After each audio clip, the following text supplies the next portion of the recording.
It'd be good if you can start with the coaches, Tite versus Dalic. Dalic is conservative. Tite is, at this point of time, I know whether it's right or wrong to say something like this, but he's also exploring himself. He's also trying to find a new coach within a coach, which was when he was coaching Corinthians. When he was coaching Corinthians, the team played with a flavor, with the freedom, with something that you watch the Brazilian side now. But he's always constantly said that, I speak to my players, I speak to them, I figure out what they want on a field. When he says what they want on a field, it's not in terms of infrastructure or what color jersey and all of that. It's how can you get more freedom. And when you see this side, when you see Brazil playing, you see a lot of freedom.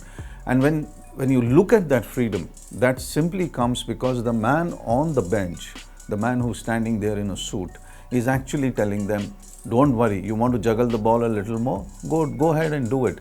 Don't concede. That's the only thing. I think Dalic, when you look at it, you can understand one thing about that man is that he probably will not make too many changes. He will stick with the Modric's and the Brozovic's of the world because they have always delivered. And when you come to pinpoint delivery, when you come to pinpoint playing on a pitch, nobody can do it better than Luka Modric and the Croatian side. Then you pick up the players from Brazil. You have Neymar, who will probably go to the left. He'll keep the ball to himself. And in the meantime, you'll have a lot of space being created, which will be exploited by the likes of Vinicius, Richarlison, all of those players will come in. But the overall strategy, I think, will be built around the fact that this is one of the biggest games for both the sides. Understand, Brazil still carries the nightmare, it still carries the ghosts of that 7-1 drubbing they received from Germany. They need to get over that. And the other pressure that Brazil is, the pressure from their own nation that they have to win a title is separate. The entire world looks towards purity of football. The entire world looks towards a country that plays with such freedom, which plays with such joy that everybody wants Brazil to win. And I think in that respect, Croatia will find space. Because when the attention is on Brazil, Croatia will move.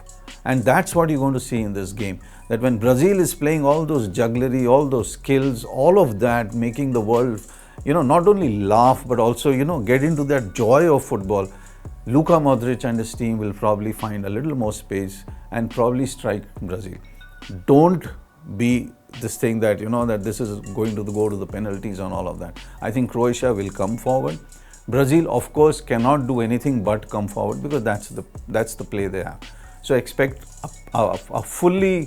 a great match out there in this particular quarterfinal. And I think when you really look at the odds and all of that, when you look at the balance of both the sides, Brazil, of course, has the edge in this. And this is going to be one of those hell of a games,